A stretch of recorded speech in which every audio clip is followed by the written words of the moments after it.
दर्शक बंधु आपण तो प्रथम दिनिकिया मैच देखिथिबे रांची रे किंतु प्रथम दिनिकिया मैच रे चारिटी रेकर्ड विषय रे आपण होय तो जानि नथिबे केवल होय तो आपण नोटिस करथिबे जे रोहित शर्मा 352 टी छक्का मारी कि सबुठु दिनिकिया रो सर्वाधिक छक्का मारिबार रेकर्ड करिसंती एवं शहीद अफ्रीदीकर 351 छक्का को से क्रॉस करिसंती एवं एहा सहित यदि देखिबा द्वितीय रेकर्ड टी मु आपण को कहि रखे जे गोटे को इन्सिडेंस जदि कहि परिबा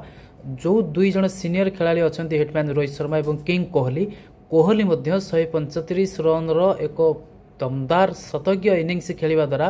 वनडे रे बा दिनिकिया क्रिकेट रे 52 टी शतक हासिल करिसंती जहा विश्व दिनिकिया रे सर्वाधिक एवं तांको तळकु रहिसंती सचिन तेंदुलकर एवं जदि देखिबा दिनिकिया शतक जो लिस्ट रहिछि फर्स्ट सेकंड एवं थर्ड रे 3 जन भारतीय अछंती एवं से 352 छक्का मारी सर्वाधिक छक्का एवं 52 टी सेंचुरी मारी कि सर्वाधिक दिनिकिया शतक हासिल करिसंती किंग कोहली एहाकु हुए तो गोटे को इन्सिडेंस कहा जाई पारे एवं जदि तृतीय देखिबा रेकर्ड कोन रहिछि ताले एजावत इंडिया एवं साउथ अफ्रीका भितरे जेते दिनिकिया मैच खेला जाइछि उभय मैच बा उभय दल भितरे खेला जाइथिबा मैच रे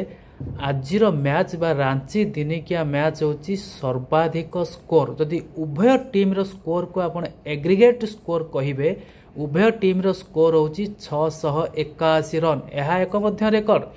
किंतु एई एग्रीगेट स्कोर होची सर्वाधिक स्कोर केवल इंडिया साउथ अफ्रीका मध्य रे उभय दलगत स्कोर होची सर्वाधिक 681 रन एवं चतुर्थटी होची सबुठारु बड़ रेकर्ड करिसंते हिटमैन रोहित शर्मा केवल छक्का मारी के नुहे